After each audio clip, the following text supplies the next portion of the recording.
It's another day, another morning, Thursday, the 21st of October, 2021. Good morning and welcome to Nigeria Now, showing on your digital first Pan-African news network. Joining me in the studio to analyze newspapers is Adebayo Fajime. Good morning, sir. Good morning, Mr. Merciful. How are you doing? I'm good. Good. We have a couple of stories, of course, that are making the rounds on the newspapers. And let's begin with the Blueprint newspaper. The banner headline there is, 1 year after EndSARS Phantom Massacre, you should be thoroughly ashamed of yourself, federal government tells CNN. And that can be found on page 6. We have three riders underneath that big story there. The first is restricted protests in Abuja, pandemonium in Lekki.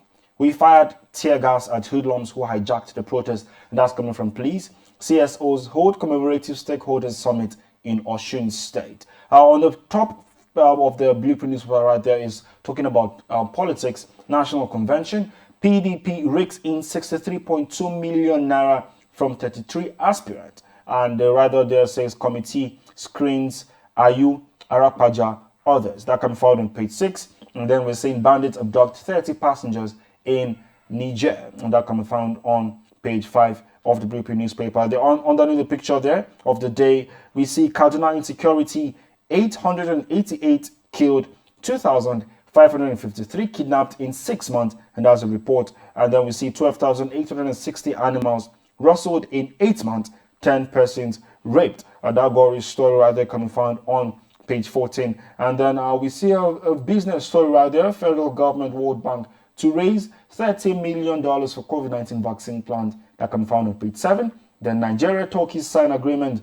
on energy, mining, defense can be found on page 5. The big story right now that's got people talking in Nigeria, and of course in some parts of Africa, is the EndSARS protest 1 year after. And we're seeing a story right here on the Blueprint newspaper. You should be thoroughly ashamed of yourself, federal government telling CNN, which is a foreign media network. What do you have to say about this story? No doubt, we've got to support what the federal government is saying, coming from the Minister of Information and Culture, Lai Mohammed. Of course, we need to hit the nail on its head because no doubt CNN goes at the spin, and for a reputable media organization like CNN, shouldn't have go to that extreme to misinform the world. And also, if we blame CNN, we should also blame local media because if you look at the world scenario in October, from October 8 till October 20 last year, during this entire crisis, many local media also reported fake news, and based on emotion and and other things that has nothing to do with good reporting. So of course CNN should be, and of course they also backtracked what they put out to the entire world. And what I just think our local media should do is to do proper investigating reporting. And the truth is that nobody can tell our story like ourselves, so we should do proper investigation before we put anything out to people for consumption. All right. Now, we're seeing the police saying we fired tear gas at hoodlums who hijacked the protest. We saw a couple of videos online and, some people, some amateur videos online of, youths and people and protesters, filming security operatives and how they were being harassed and everything. And yet before now, we've had comments from the police force, comment from security apparatus in the country that everything is going to be contained and will not have issues of some sort. Now we're seeing this happen, the so-called pandemonium, like the paper put it, again, the second time. Is this a good thing on the part of the police officers, or is this sending a message that we cannot totally achieve peace in the country? I think because like one of the newspaper reported that we are here to pick from the rain of last year, and the primary responsibility of the police is to ensure that everybody lives, in peace, and to ensure that there is security of life and lives and property and order. So firing tear gas to hoodlums, because what we saw last year in major part of the country is not the anarchy. Majorly did not come. I mean, let me say, did not really come from the real protester. The protest was hijacked by hoodlums, and that's what led to anarchy in major part of the country. And to curtail, or rather avoid, the repeat of what we had last year. And that's why even in Lagos we saw a commissioner of police, some of the people that were arrested, he came to the spot, and he started asking people's questions. And if you have any means of identification that shows that you are not a hoodlum, you are not a thug to just come and cause crisis, of course you will be released. So I think what the police did, is right, because we never pray again, to see the repeat of what happened last year. So to ensure that everybody is at peace. So I think what the police, did, is really, really right.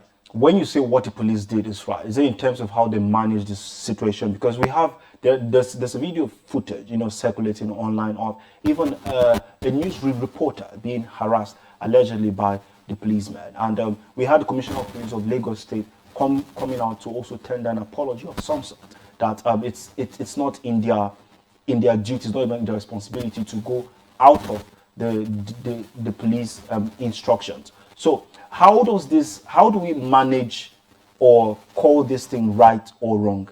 Well, firing tear gas at hoodlums, really, if they are hoodlums, so harassing, peaceful protesters, it's not the way to go. But at least, because if you know, the one time of what happened last year, of course, you and I know what happened. Of course, the police also, they have blame on their own side. But at least the way they manage it to a large extent, I think is better.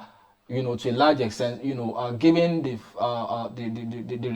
what was it called, the capacity on their own end to manage, things like this. And over time, we have seen series of, issues like this that degenerated into something else. So that I think it's a good thing. But I think on the part of the police, they should also, in some this should be a lesson to them, to ensure that, in subsequent, things like that, they should be better prepared and to equip their personnel, in areas like this, to ensure that, they have the capacity to be able to manage situations like this, so that it doesn't degenerate to something else. All right, we have this big story replicated across all of the newspapers, especially Daily Trust. Is still the banner headline right there. EndSARS, 1 year after, no evidence of Lekki massacre. A couple of others there, and then we see pressure mount on Buni to sanction Shekarau, Amoshun, Arebeshola, others that can be found on page 36 of the Daily Trust newspaper right there. We'll move over to the Nigerian News Direct. Of course, there's still the EndSARS anniversary. Protesters there, police in Lagos, Abuja, others, as federal government mulls compulsory psychiatric test of security agents. Then we see JAMO rally support for Nigeria's IMO Category C reinstatement. National Assembly leadership guarantees efficiency of legislature. That's coming from the Senate President. And then let's move over to the business day. The gaping headline right there is private jet operations boom on elections insecurity. Of course, that story can be found on page 2 of the Business Day newspaper. And then still talking about EndSARS right there on page 30. Nigeria yet to pick up from ruins of protest. You can grab yourself a copy of any of these newspapers and read about all of these stories that we've read out to you. Let's go back to the Blueprint newspaper. We see underneath the tag right there, we see the first story there talking about man bagged 7-year jail for raping a 18-year-old in a Boeing. And then we see Ishain killings, victim families demand 4.5 billion naira compensation from customs. In recent times, we've seen the story compensation, funds, demand from families of victims of things that have happened, kidnapping, harassment and everything of Nigerians. What do you say about that? About the money that has been, now we're seeing the story on page 5 on the Blueprint newspaper that is showing killings, victims' families demand 4.5 billion naira compensation from customs. Well, it's not something good to be. It's not something good, and it's not something everybody is happy about. So I think what we need to do is every stakeholders, in Nigeria, in Nigerian projects, should rise up and ensure that everything it goes, the way it's supposed, to go. All right. Thank you so much for staying tuned to Nigeria Now. Don't forget, you can stay updated on our website. That is www.tostvnetwork.com, and also like and follow us on our social media platforms, including YouTube. That is TOS TV Network. Thank you again. My name is Merciful Ejunimo. See you tomorrow.